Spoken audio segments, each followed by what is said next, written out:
is an Unspoiled Network podcast. This is Spoil Me, covering Red Rising Book 3, Morning Star, Chapters 4 through 8, Cell 2187, Plan C, Victims, and Bumblebees. In these chapters, well, Darrow escapes, but Jesus Christ, nothing's ever easy with this fucking guy. Welcome to Spoil Me.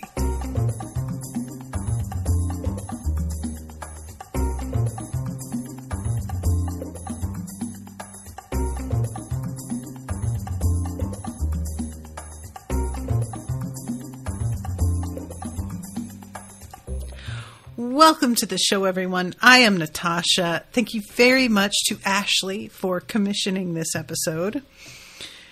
Y'all, when I tell you, I knew that there's no way he's just going to get out of here easily. I don't want to pretend that I knew people we had grown to like in a short time, that they would die. Those aren't the same thing. You know? I just really had a moment of, here are some cool people, and he's getting rescued. Can't wait to learn more about these cool people when he's safe and everything's settled. I feel foolish for letting myself think that. I should know better by now, and I keep acting like I'm brand fucking new to this series. Why am I like this? Why have I not learned that everybody just around Darrow, and I don't mean this as an indictment against you, Darrow. It's not your fault, but it's a fact. Everybody around you just has the worst fucking time. They really do. Again, it's not his fault. But I gotta say, if I had heard the things that are probably going around about him at this point, I think that I personally would be avoiding him. I would just not want to get involved. And I recognize that this is like a personal failing. I shouldn't care because I should be just focused on doing the right thing. On the fact that he is fighting for something greater and more important. But that's all well and good to say. And it's a totally different thing to see the way that we do in these chapters, exactly what happens to everybody. And y'all, I was not prepared for Victra to still be alive. I am glad, I really am, that she is. But I've got some questions about it. And when I say that, I don't mean I am suspicious of her. That's not what I'm saying. More, what I keep thinking about is the connection that he has had with Mustang. That has been of a particular type, and going through the sort of torture that she and he have both experienced at this point, Victra and Darrow, it makes me kind of feel like there's going to be a bond between the two of them now that I don't know if Mustang is ever really going to be able to compete with. And, I recognize that even saying that, it's not necessarily that they have to be competing with each other. It's not even that simple. there's always a possibility that he can just have this bond with somebody that he is in a platonic relationship with. And that is certainly valid. Like, you know, I really detest the whole concept of like men and women can't be friends. Of course they can. But we know that Victra has been into Darrow.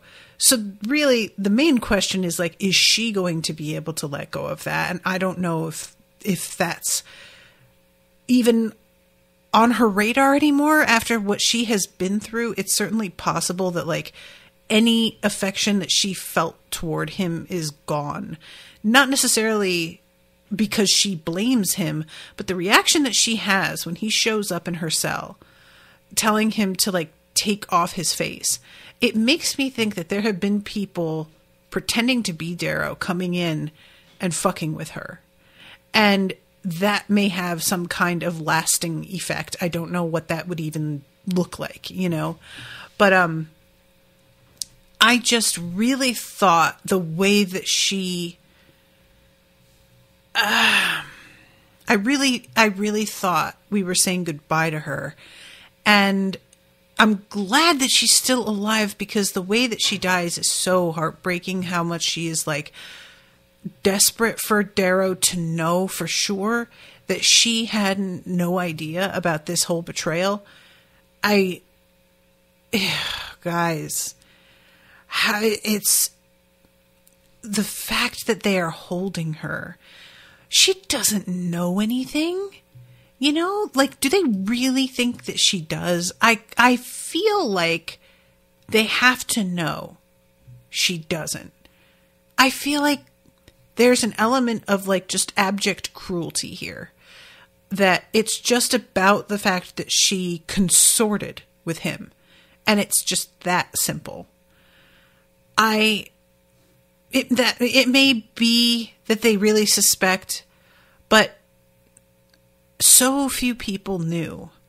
And I'm really curious, like, because the only people that knew, we have Mustang, which I don't think she betrayed him and told the Jackal, no matter what he thinks. We have Severo. He is safe and out of it. We have the whole, like, I'm trying to think of everybody else. Like, Fitchner is dead. And the other people that were on the inside of things with him are all lower tier unknowns, so they're not factors. I don't think there's anybody they could have captured aside from Severo and Mustang, but only very recently, that were even aware of what he was. And so there's just the idea of like going after Victra. What do you think she's going to tell you? What do you think? What kind of information do you believe that she's working with? I don't buy it. I think that it's just the fact that she was on his side at all, and that's it. Which I really do feel may be enough to put her off him permanently. And I could be wrong about that, and I kind of hope I am, because as much as I don't want him and Victra together, like, it's not really about that for me. It's more like I love the faith that she had in Darrow and the depth of the loyalty she felt toward him, because I believe she was able to see that he was something different. She was able to sense in him that he wasn't like a regular Gold. And I want that to continue, that recognition to continue. There was enough of a commotion when everything went down at the end of the last book that I'm not entirely sure if she processed the fact that Darrow wasn't really a Gold. It was unclear to me. I felt like part of me was kind of feels like she had to have heard and understood, but I am not certain of that. So if she did, her crawling towards him, trying to get him to understand that she didn't know, she felt that kind of like urge despite him being a Red, knowing what he was didn't change the way she felt about him or what she wanted him to think about her. And for me, just the fact that like Mustang turns and walks away from him and disappears, in comparison, I feel like Victra wins in terms of the kind of loyalty that she showed. But it's still just such a question about how the fucking the Jackal found out what was going on with Darrow. We really don't know for sure still. So I'm so curious. Okay. I'm sorry. I'm kind of all over the place here, guys. So Chapter 4, Cell 2187. He's being escorted by these two, they're Greys, right? From Earth that are pretending he is a prisoner. And at one point, they have to say that he is an Obsidian. There's a real funny, like, shouldn't we be going up or is there a lower hangar bay? Good guess, sir, Trigg says, impressed. We've got a ship waiting. Holiday pops her gum. Trigg, you've got some brown on your nose, just there. Oh, shut your hole. I'm not the one who blushed when he was naked. Sure about that, kiddo? And I do really like this back and forth between the two of them, reminding us like that they are siblings and the kind of relationship. And then in the hall, they run against an old friend, fucking, what's his name? Vixis. This piece of shit. Who's this? I was hoping it was a howler. Pebble? Weed? No, much too tall. An obsidian, Trigg says quickly. Wish it was a howler. Ugh. Vixis jerks his hand back as though contaminated. Wait, we'll put him in the cell with the Julii bitch. Let him fight for supper. What do you think, 13? Up for some fun?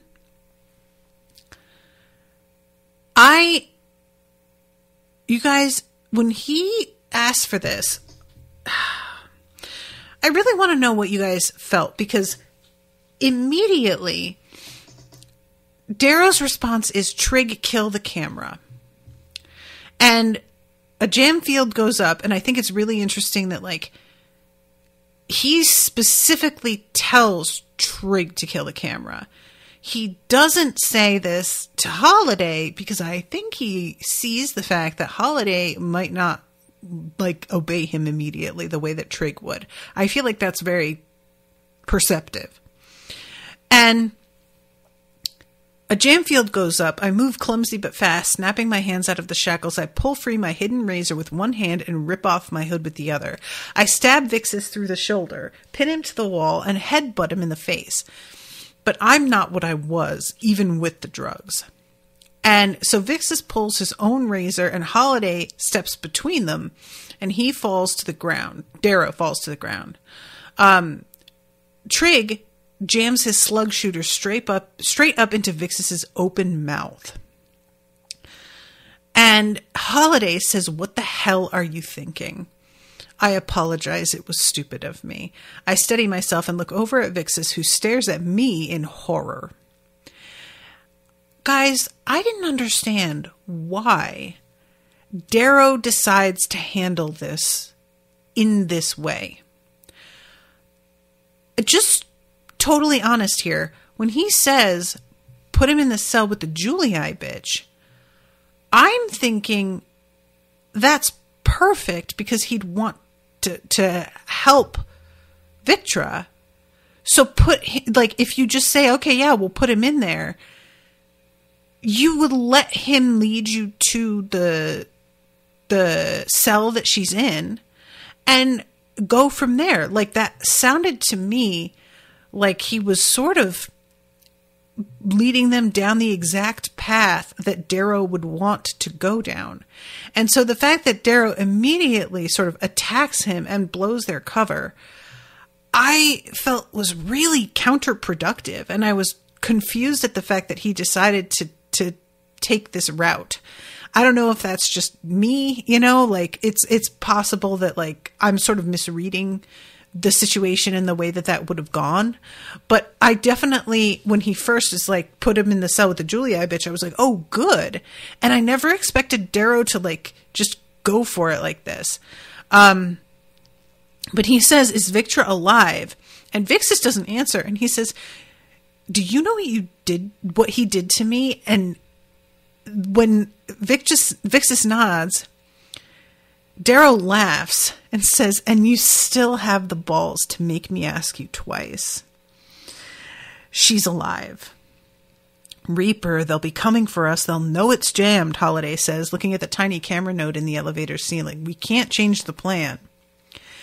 And he gets Vixis to tell them where she is, and they go to her cell.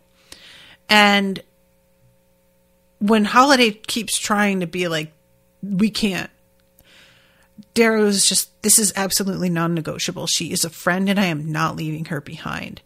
And when she says there's no choice, there's always a choice. The words sound feeble, even to me. And he eventually convinces them, if we miss our window, then we make a new one. Holiday's eyes go glassy and she works her large jaw. I know that look. She doesn't see her brother as I do. He's no lurcher, no killer. To her, he's the boy she grew up with. All right, I'm in, she says reluctantly.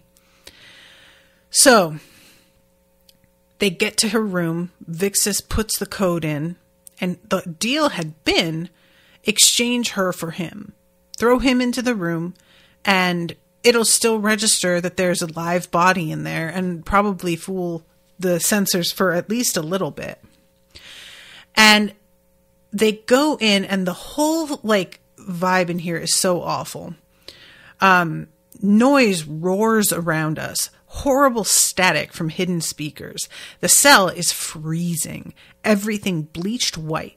The ceiling flaring with light so bright I can't even look directly at it.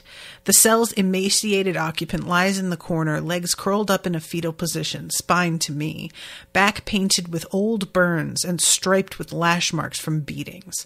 The mess of white blonde hair over her eyes is all that shields the woman from the blazing light. I wouldn't know who she was, except for the 2 bullet scars at the top of her spine between the shoulder blades. They're torturing her with sound, light, sensation, the exact opposite of my own abuse. All right. Show of hands. What's worse? What would you pick if you had to choose a torture? To be put in a box like Darrow, or to be put in a room like Victra? I feel like I'd choose Darrow's. I feel like Victra's sounds so much worse. Like the overstimulation, the light, so that you can't even like pass out because the light is keeping you and fucking with your whole like, you know, rhythm of things. I mean, darkness would too, but it just feels different when it's light. And the heartbeat that starts, I remember as a kid finding the sound effect of a heartbeat really scary. It was something that would come up a lot on like Halloween theme soundtracks, you know, those like tapes that you could buy.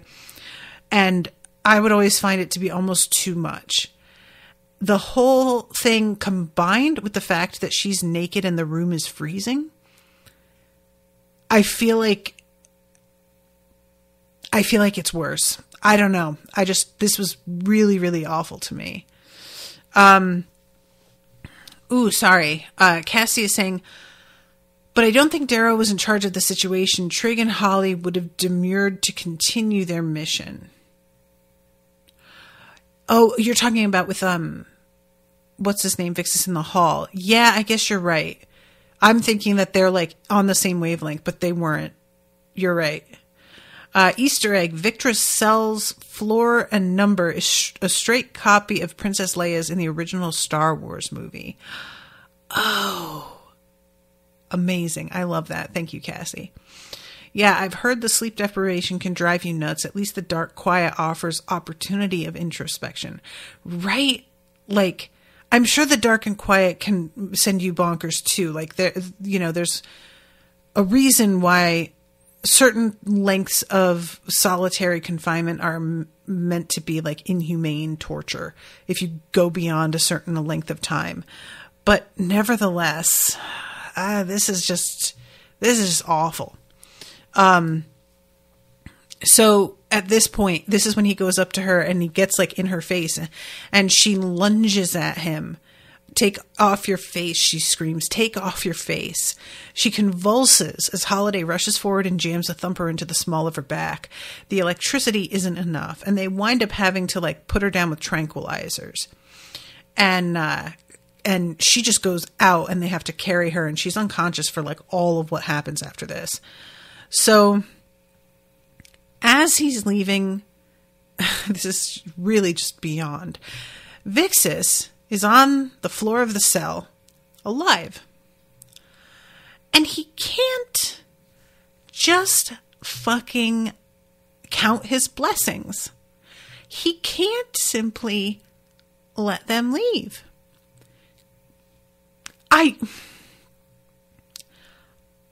All you had to do was say nothing, dude. That's all you needed to do, and this could have been over. But no, he has to fucking show off. "We'll find you. You know we will. Tell little Severo we're coming. 1 Barca down, 1 to go." "What did you say?" I ask. I step suddenly back into the cell, and his eyes light with fear. The same fear Leah must have felt those many years ago when I hid in the dark while Antonia and Vixis tortured her to lure me out. He laughed as her blood soaked into the moss, and as my friends died in the garden. He would have me spare him now, so he could kill again later. Evil feeds on mercy. Evil feeds on mercy is a whole new vibe from our friend Darrow. That sounds like some shit Harmony would say. And yikes, I can't help but agree a little bit in this case. My razor slithers into a sling blade. "Please," he begs now, thin lips trembling so that I see the boy in him too, as he realizes he made a mistake. Someone somewhere still loves him, remembers him as a mischievous child or asleep in a crib.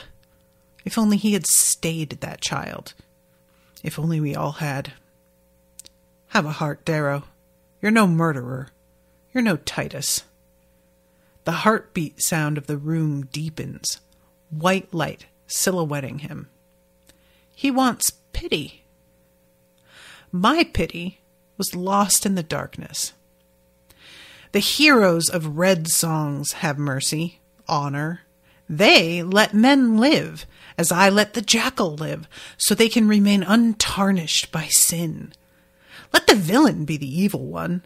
Let him wear black and try to stab me as I turn my back, so I can wheel about and kill him, giving satisfaction without guilt. But this is no song. This is war. Darrow, I need you to send a message to the Jackal. I slash open Vix's throat, and as he slumps to the ground, pulsing out his life, I know he is afraid because nothing waits for him on the other side. He gurgles, whimpers before he dies, and I feel nothing. Beyond the heartbeat of the room, alarm sirens begin to wail. I love this so much. I have talked a lot, so I'm not going to go too heavy on it right now, but I have talked a lot on different shows that I have done about the fact that we want our heroes to walk a line where they refuse to kill, that they always manage to find a way to resolve whatever without ever having to get their hands dirty in a real way. And this is something that came up in the recent episode of Hunger Games that dropped today. spoilers for The Hunger Games for anybody who hasn't read them, but I can't imagine that you're into like dystopian children on children violence and you haven't read The Hunger Games, but you have already gotten to Red Rising. Maybe I'm wrong. But I live read, Rashawn, the chapter where Katniss finally kills President Coin. And she was so absolutely not prepared. I have it on video and it's great. The shock. She lost her mind. And part of what we talked about was the fact that Katniss was allowed to be a character who would do something like that.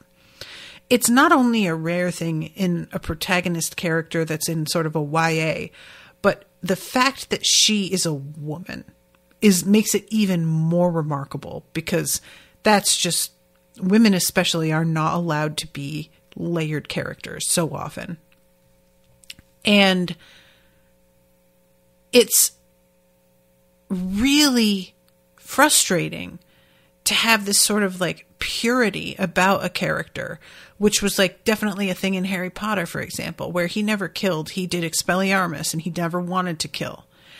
And it gets positioned as sort of this person being morally like elevated, but really it feels to me a lot of the time as I'm reading that this person just has a kind of privilege that they have others that will do their dirty work and they don't have to. And it makes it feel unfair after a point where it's like, why do the other people have to shoulder these burdens of killing? And you don't, when you know about it and you even want it to happen sometimes, but you don't actually have to make that call or feel sullied by it.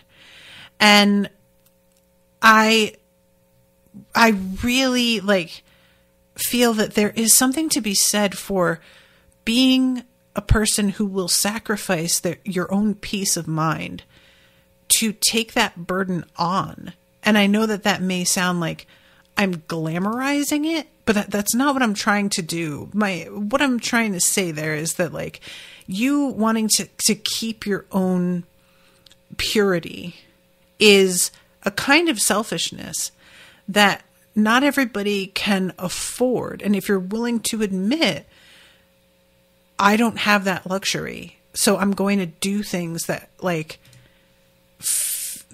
that others wouldn't want to, and I'm willing to take it out of their hands so that they don't have to, and they don't have to live with it. There's a kind of heroism in that for me, you know? So anyway, the whole thing here, I think it was absolutely the right thing to do. It's a bummer that it sets the alarms off and puts things into a whole different like ball game than what we had been working with, because I think that doing this gets these people killed when maybe they could have made it. But, and I'm not sure that Holiday's dead. We know Trig Devon.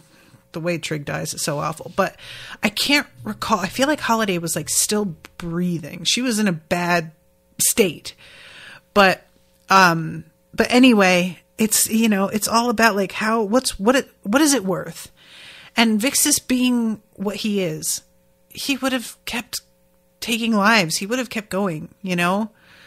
And this moment, Vix's blood trickles over the inscribed image of children playing in the tunnels. It drips over my parents and stains Eo's hair red before I wipe it from the blade. I forgot how easy it is to take a life. And I just really... what Trig says is live for yourself, die alone. You think with all those brains they'd have sense enough not to be such assholes. Sorry to be a prick, sir, you know, if he was a friend. Friend? He had no friends. Which is probably exactly correct. But yeah, this whole thing is just littered with great lines. Live for yourself, die alone is such a good line. So, he has a moment of feeling like Trig is disappointed in him. I feel Trigg's eyes, know he's disappointed. He wanted the Reaper, and I'm just a withered husk of a man. I'm not sure if he is disappointed. I don't know. I have we'll never know. He's gone. But there's a feeling for me of like, maybe he's just having a reaction to seeing what they did to you more than who you are, you know? At this point, he makes a joke about how they need a cold beer, and it's the first time that Darrow has laughed in like God knows how long. So Holiday chimes in and says, they've overridden the controls. We're not going to make it to the hangar. They're redirecting us to the first level. Shit. They'll be watching with lurchers, maybe obsidians, maybe golds. They know you're here. I fight back the despair that rushes up from my belly. I won't go back. Whatever happens, I'll kill Victra, kill myself before I let them take us. So they decide it's time to escalate. And they call in and give a code and say, we need secondary extraction in 5. And it's going to take 10 minutes, which is a fucking age. Like, it truly is. One of my favorite moments is when Trigg says, we've been in worse shit, and Holiday says, when? And he just doesn't answer her. Oh, I really did like that. So, this is when Holiday pulls out the EMP, which is evidently just like something that she would literally, it's described as if the society caught her carrying it, she'd never see daylight again. Not just like that she'd be executed. She'd never see daylight again is a whole other sentence. And because they'd want to know where she got it, you know, like, so Darrow is thinking, and I really appreciated this. Will Cassius be waiting? Aja, the Jackal? No, they would be on their ship preparing for dinner. The Jackal would be living his life. They won't know the alarm is for me. And even when they do, they'll be delayed.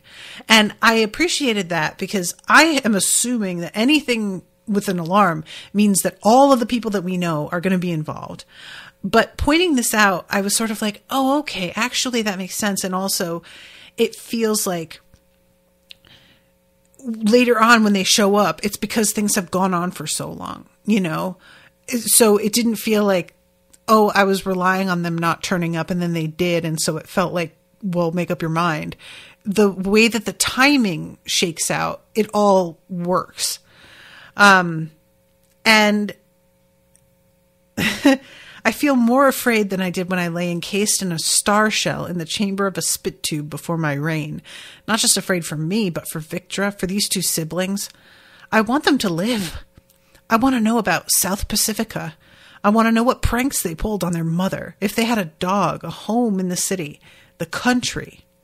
The grav lift wheezes to a halt. The door light flashes, and the thick metal doors that separate us from a platoon of the Jackal's elite hiss open. 2 glowing stun grenades zip in and clamp to the walls. Beep, beep. And Holiday pushes the device's button. A deep implosion of sound ruptures the elevator's quiet as an invisible electromagnetic pulse ripples out from the spherical EMP at our feet. The grenades fizzle dead. Lights go black in the elevator, outside it, and all the Greys waiting beyond the door with their high-tech pulse weapons, and all the Obsidians in their heavy armor with their electronic joints and helmets and air filtration units are slapped in the face with the Middle Ages. Such a great line. It's so good.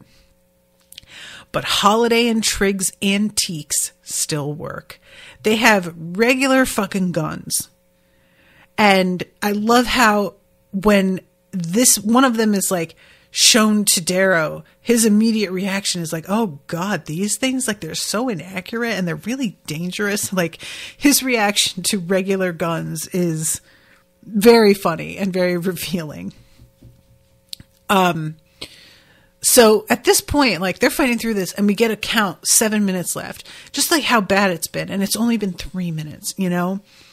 And then finally 3 Greys spot us and The third fires back. They've got gas backups, Holiday barks. Gotta move, gotta move. Unfair that gas backups even exist. I hate it. Here, Holiday finally cries. We reach a service door in a side hall and push through into cold daylight. The wind swallows me, icy teeth ripping through my jumpsuit as the four of us stumble out onto a metal walkway along the side of the Jackal's fortress. 4 minutes, Holiday hollers as she helps me struggle across the bridge. I set Victor down beside me. A hard skin of ice makes the concrete slick and smoky gray. So they do a count on how much ammo they have left. And they're looking over the side. We'll be fine, I tell her. We'll make it. I peer over the short concrete wall to the city beneath. It's oddly peaceful. 3 minutes, Holiday says behind me. 3 minutes and we're out of here. Just 3 minutes. I wish I could believe her. But the snow has stopped falling. And I was like, wait, what does that mean? And it turns out it's because a shield has come up over them. And I was like, oh, fuck. The shield generator must have been out of the EMP's blast range. No help will come to us from beyond it. So she yells out at Trig, and they start firing on him. And he turns and starts sprinting back.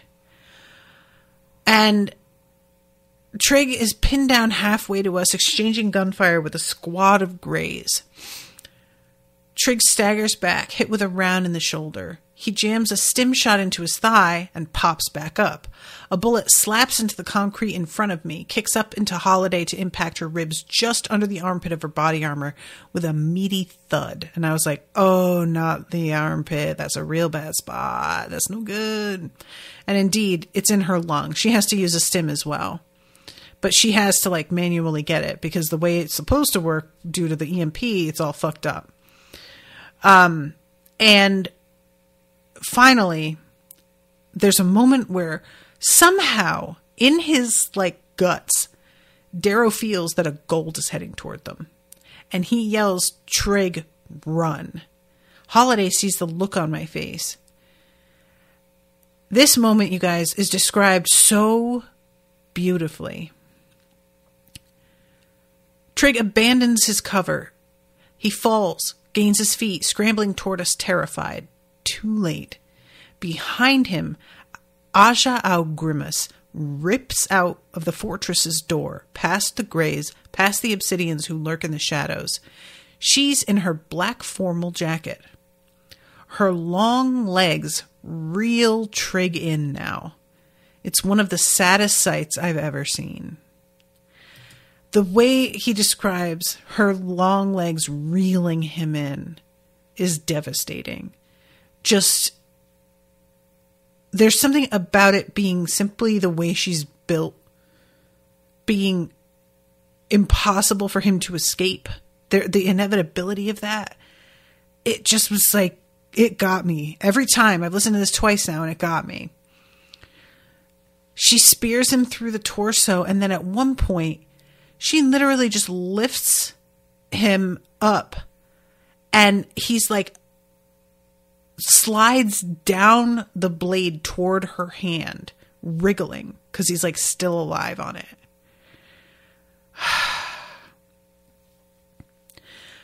She tosses Trig off her blade over the side of the bridge. He falls 200 meters before his body splits against a granite ledge below. Ugh. That's just the brutality of it, you guys. That is so awful. It's one thing to just fall and it be oh, he fell off the side and we heard his scream fade away. But knowing that he was impaled the way he was, and then his body hits and breaks, described as splitting, like an overripe fruit hitting a sidewalk. It's just, oh God, Trig deserved better. And when Holiday is keeping Darrow because he wants to do something, and when she stops him and he says, he's your brother. And she says, he's not the mission you are. I was like, that is some real fucking dedication. Like, I don't know, guys. I don't know if I could do it. They'll come. They have to. They'll come. What's the plan? How will they come? She nods to the edge of the landing pad. Listen. And this is the clue of what's happening here, but I wasn't getting it. I don't know if anybody reading understood what was happening. This is when Cassius comes out and is like, are you going to fucking come out like a man, or do we need to dig you out? Like a rat from a cave is the way he puts it. And Darrow is like, you know, at one time in my life, because I had this image of what I was going to be, I would have fucking stood up and been like, the fuck did you just say? But I have changed and I am afraid. And I don't want to stand up anymore because now I understand what happens if I fail. I really, really, really get it in a way that I didn't get before. However, I'm not going to fucking die, and I'm not going to let them make us into their victims at all. Like, I'm still not doing that. So he grabs Holiday by the collar and he grabs Victra's hand and drags them out and is imagining just how pitiful he must look. And there's a mention where Aja is just like, we need the body. You can't let him jump off the side because that's clearly what he's looking at doing. And Cassius says, accept your fate. Dissection? Is that what you think I deserve? You're a terrorist. What rights you had, you've given up. Rights? I snarl over Victra and Holiday. To pull my wife's feet, to watch my father die? What gives you the right to take them? There's no debate here. You're a terrorist and you must be brought to justice. Then why are you talking with me, you bloody damn hypocrite? Because honor still matters. Honor is what echoes. His father's words, but they are as empty on his lips as they feel in my ears. This war has taken everything from him. I see in his eyes how broken he is, how terribly hard he is trying to be his father's son. If he could, he would choose to be back by the campfire we made in the highlands of the Institute. He would return to the days of glory when life was simple, when friends seemed true. But wishing for the past doesn't clean the blood from either of our hands. I listen to the groaning wind from the valley. My heels reach the edge of the landing pad. There's nothing but air behind me. Air and the shifting topography of a dark city on the valley floor 2,000 meters below. He's going to jump. Darrow, don't, Cassius says. But his eyes are telling me to jump. Telling me to take this way out instead of surrendering. Instead of going to Luna to be peeled apart. This is the noble way. He's putting his cape over me again. I hate him for it. And I love that comparison. Like, putting his cape, like, just, I would rather this. It's more sanitary. I don't like the other way. I will do the other way because it's what everybody expects, but I'd really rather not. And he tells Cassius, who do you fight for? Who's left that you love? You're alone. I'm never alone. Listen to the wind. The two knights tilt their heads, and still they do not understand the strange groaning sound. Because how would a son and daughter of gold ever know the sound of a claw drill gnawing through rock? How would they guess that my people would come not from the sky, but from the heart of our planet? Goodbye, Cassius, I say. Expect me. And I push off the ledge with both legs, flinging myself backward into open air, dragging Holiday and Victra into thin air. Expect me is such a baller line. That's just so good. It's not like it's a threat, but it's like so understated. You know? It's I'll be seeing you, but like formal. I love it. I love it so much. And so then we have the last chapter, 7 Bumblebees. We fall toward a molten eye in the center of the snow-covered city. There, among rows of manufacturing plants, buildings shiver and tip as the ground swells upward. Pipes crack and spin into the air. Steam hisses through ruptured asphalt. The Claudril erupts out into the winter air, a titanic metal hand with molten fingers that steam and grasp and then vanish as the Claudril sinks back into Mars, pulling half a city block with it. And he's like, oh God, we're falling too fast. I jumped too soon. And I'm, as somebody who's afraid of heights, this is just hell to me. It's one thing like falling to the surface of a planet from space. That's so far that it's impossible for me to really imagine. You know, it's like the scale of everything. It's my brain won't wrap around it. But this is close enough that I feel it, and it's just scarier to me somehow. So finally, all of these people bust up with grav boots from this hole in the ground. And a crimson armored man with the spiked helmet of his father zips forward and catches Victra seconds before she impacts on the roof of a skyscraper. The howling of wolves babbles from his helmet speakers. It's Ares himself. I am so happy to see him every time. I swear to God, you guys, every time that he doesn't have his people around him, I get so nervous. And Severo, like, he's just clutch. I know Severo's likely going to have to die at some point, and it's going to be awful. Like, I already am just, I don't even want to think about it. And then Darrow gets got by Ragnar. I'm so delighted that Ragnar is still okay and that he's here. Like, thank God. I can't help but wonder. The fact that Ragnar and Severo weren't on the ground with Darrow makes me feel like Mustang may have known something was going to happen and kept them with her somehow. I don't know. I want to believe that she helped, but I don't know how much, like, because it just feels like such a coincidence for the writer to save all their lives. Like, there has to have been some purpose behind it, or else it's a little bit too convenient. At this point, they're heading down into the,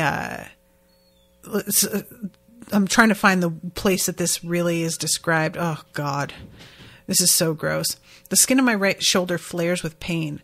Pulse fire from our pursuers misses me by inches. Still, my skin bubbles and smokes, lighting my jumpsuit sleeve on fire. And so he's like burning here, and then when he wakes up, there's smoke in the air. Meaty. Stings the back of the throat. Fat tissue. Charred and crispy.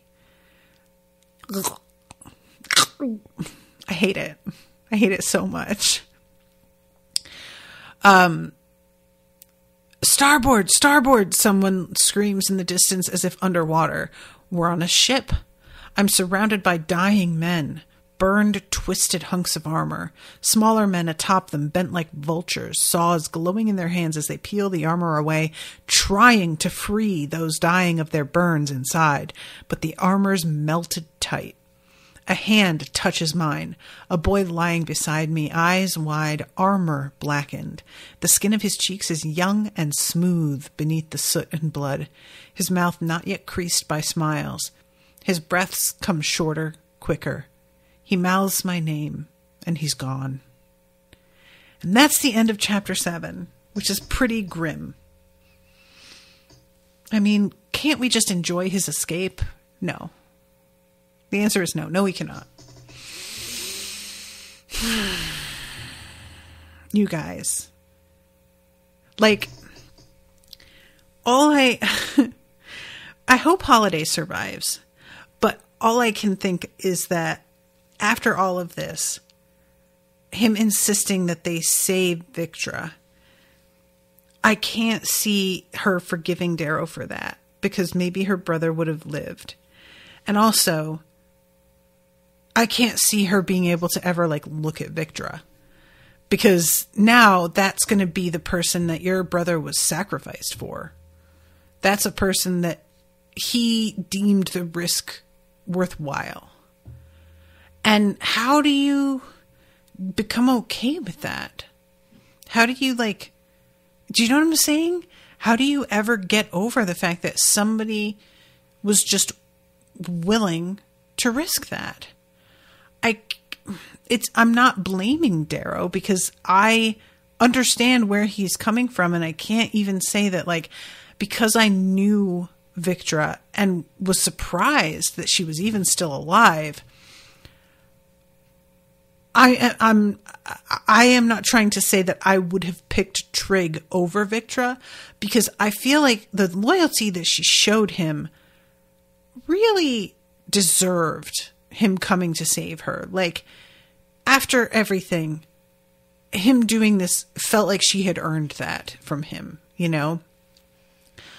But I still can't help but feel like, and this is the writing. This is what's good about the writing.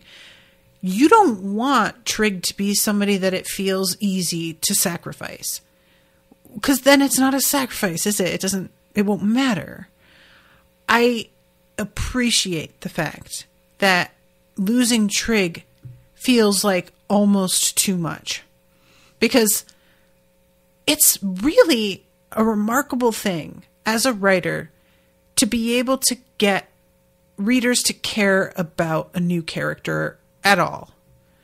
And never mind care about them enough in such a short time. We were only with Trig for like a chapter.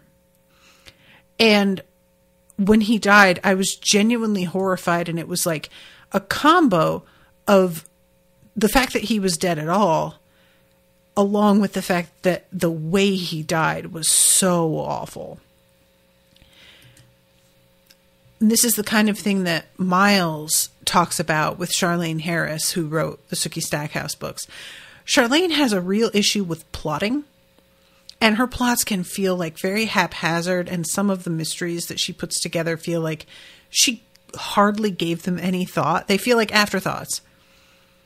But her characters are so well done that even though the plot feels wonky as hell, you've been made to care so much about the people that you can't help but sort of like overlook the issues with the plot and just let that wash over you because you care about these people. And I feel like this is just the best of both worlds, where the plot, it's tight. It's all like put together seamlessly. And you have the characters who are just really gripping right away. And there's little details as well that I sort of skipped over because I wanted to make sure I had enough time to talk about all the plot beats. But there's a point where Trig crosses himself, and it's mentioned that he's wearing a wedding ring. So we know that he has somebody that is going to really miss him, whether, like, even if his sister doesn't survive. And the fact that there's this detail about how he is Catholic or Christian, that's a Catholic movement, but I could see how over the course of history it's been adopted as a Christian movement. I really enjoy that detail because it's also mentioned that, like, when he does it, his sister notices, but she doesn't do it as well. And so it feels like it's something very particular to him, and it's not like, oh, everybody from Earth has the same religion. Very specifically, they do not all have the same religion, and we were shown that. And it's just another layer to all of this, him calling his sister baby doll the way that he does. I just really am impressed with how much I cared about this kid, how quickly he was able to make me care, and how acutely I feel not only his death, but the lasting repercussions of his death, in as much as like the way that Holiday is going to react, and the fact that I like Holiday enough, I don't want her to be upset at Darrow, which that's not easy at all to pull off either, you know? So yeah, there's a lot that was packed into this that is not just about the escape, that makes all of it just feel like a lot higher stakes. And I'm really impressed. I mean, he always comes out swinging with these fucking opening chapters, you know, every time. But considering the way that this book began, him being locked in this box, after the way the last book ended, I can't lie. There was a part of me that felt a little bit like, how is he going to keep this up? And I'm assuming we're in for I won't say some chapters of rest. I feel like rest is too extreme a word, but we're probably going to have some slower chapters because Darrow is going to need to recover. He's going to need to be informed about where things stand now, but also we just need as readers a bit of a break for a minute, because so much happens so fast and in such a brutal fashion that it's like, give me a second, man. Let me catch up. You know what I'm saying? So yeah, this is just a really, really, really good opening. The other thing that I'm really curious about as well is where things stand with Dancer, because I know that he didn't get got. I'm pretty sure that there was something Severo said that led Darrow to believe that Dancer was okay. He got Fitchner, but that was it. But Dancer and what happened with Severo figuring it all out, I really wonder how long we're going to have to wait. Does Mustang know? I'm super curious about Mustang, because the way that she reacted to the news that he told her felt like a letdown. I wanted her to be cooler about it. And I just can't help but wonder if there was something going on there that I didn't know. And it ties in with the way that she reacted. Who knows? Who knows? But anyway, okay. I have got to wrap this up, but I really appreciate you guys commissioning these. It's been so much fun. Thank you very much to Ashley for commissioning this particular episode. Thank you to Sola and to Cassie for coming and hanging out in the chat. I think Alex is here as well. So thank you guys all for being here. Appreciate you all so much. And until next time, toodaloo, motherfuckers.